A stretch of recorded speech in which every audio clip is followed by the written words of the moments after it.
Organized yung pagpasok, organized yung paglabas, lahat safe na lahat at walang tulakan. Pati pag-alis ng arena mismo. Yes. Organized. Bonggang production numbers.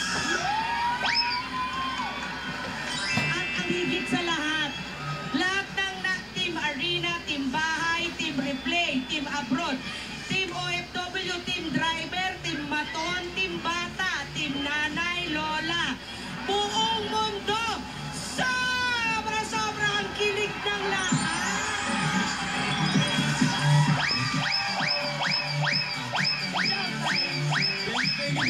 Thank you talaga. Kami kinilig. Anong pakiramdam ng unang hug? Teka, sandali ha. Dali lang ha. Kunyari ako si May. Kunyari lang. Sige. Muna, bilisan lang ako baka. Kunyari ako si May. Paano yung ginawa mo?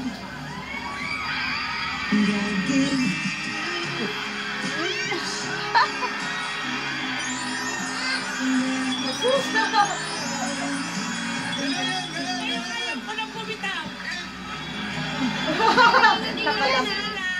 Nanonood yung tatlong lola.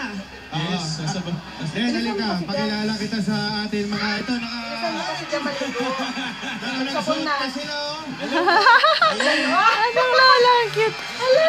Pero ano pa sila? Costume. Nice to meet you po mga lola. Nagsuot costume ha. Salamat po. At ito, sa lahat po ng mga Dabber Cats na pumunta sa Philippine Arena, sa mga team bahay, kagaya na sabi niya Turubi, team abroad at sa buong Aldab Nation na nanood at naki-Twitter party sa amin nung Sabado. Maraming salamat po. Hindi po magiging posible lahat ng yun kung hindi po dahil sa inyong lahat. Thank you so much po. Thank you. Thank you, Lord.